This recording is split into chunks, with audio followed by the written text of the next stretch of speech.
Welcome back everyone, Jake here again, and I want to talk to you today about the different Echidnas in the series of ReZero.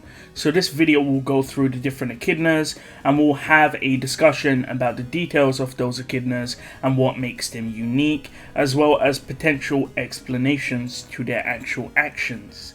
So of course to start off we have the Echidna from the Tea Party. This seems to be a young version of Echidna who's around 20 or so years old.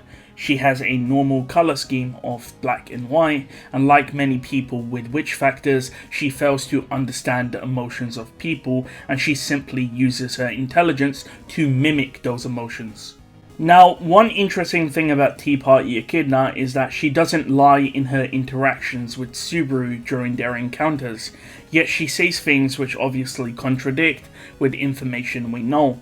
One example of this is when she states that Volcanica destroyed her body, yet we can clearly see that Echidna's body is intact and nothing has happened to it. With that said, as stated previously, Echidna does not understand human emotions and she simply uses her intelligence to pretend to act in a way that the recipient would like. So whenever she interacted with Subaru, for example, she acted in those ways to try and attract Subaru's attention. So she is emotionally manipulative in order to reach her goal of getting more information. Some people theorize that the Tea Party Echidna is actually a manifestation of the greed witch factor, which is why she doesn't understand humans and emotions. Let's move on to Omega Echidna. So for those of you unaware, at the end of Season 2 of ReZero, the Tea Party Echidna takes over Ryuzushima's body and renames herself Omega. She has a pyroxene crystal which contains the souls of the other witches.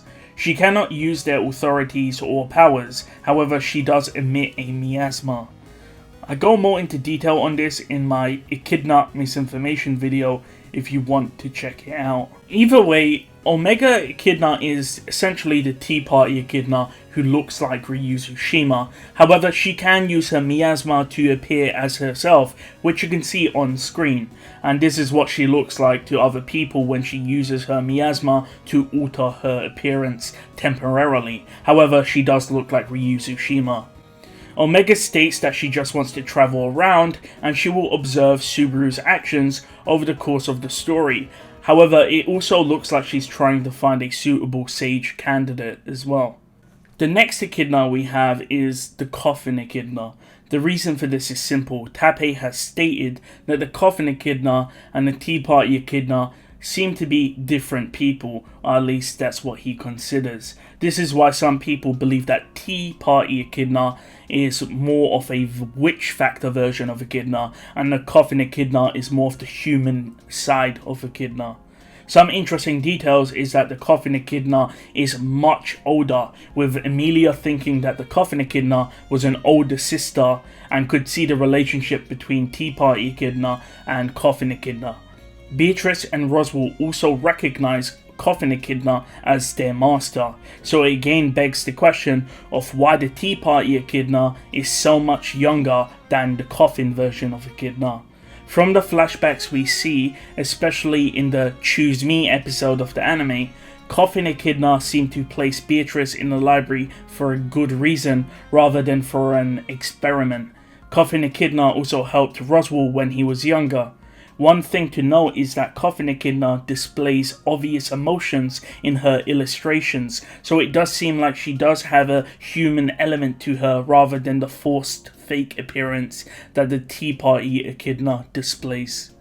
I'm now going to talk about some theories and information we gain in Arc 5 and Arc 6, so if you're anime only, I highly recommend you click off the video now, and I'll give you around 3 seconds to do so. Okay, so moving on from that, everything I said was a lie. Of course, if you're a web novel reader, you know I want to talk about the last iteration of Echidna, which is of course the artificial spirit, which I'll be calling Scarf Donor, because she takes the appearance of Anastasia's scarf. Obviously, the big difference is that Scarf Donor is a artificial spirit created by Echidna herself. We know that Scarf Donor felt like the purpose of her birth was completed the second she was born. This implies that Echidna simply created her as a potential test to see if she could create an artificial spirit. And once she succeeded, an artificial spirit Echidna was created, there was no other purpose for that artificial spirit, so she was left to her own devices.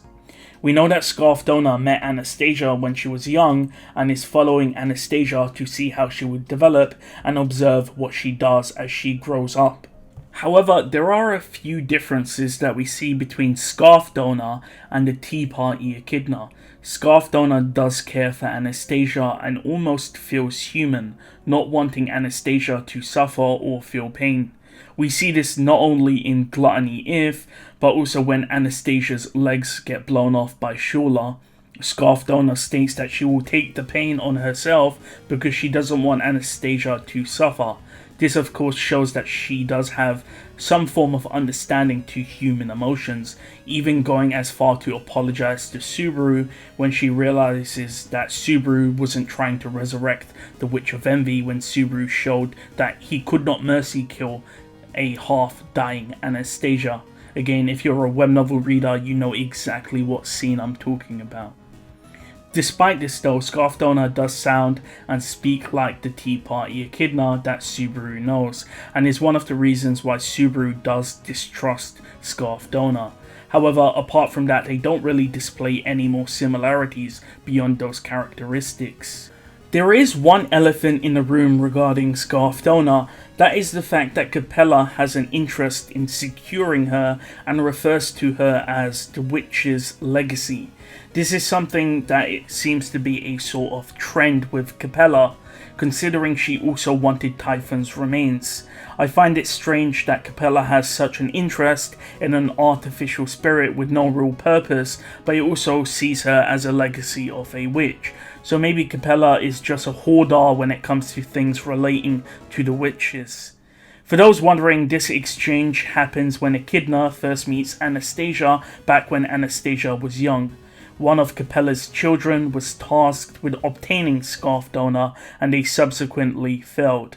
However, considering the trend of the series, it may be possible that this plot thread will be revisited in Arc 8 or Arc 9 or whenever Capella does appear.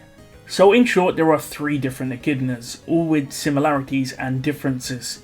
The Tea Party Echidna fakes emotions and does everything she can to pursue knowledge. She's currently resurrected in the world and she is observing the world whilst looking for a potential sage candidate. We have the Coffin Echidna, whose existence simply contradicts some of the things Tea Party Echidna has stated. We know that this Echidna is Roswell's mentor and Beatrice's mother. We then finally have Scarf Donor, an artificial spirit created by Echidna, which is with the Anastasia camp and does display some human emotions and care for those that she deems worthy. Let me know if you want more information on other characters. Thank you for watching and thank you to my channel members.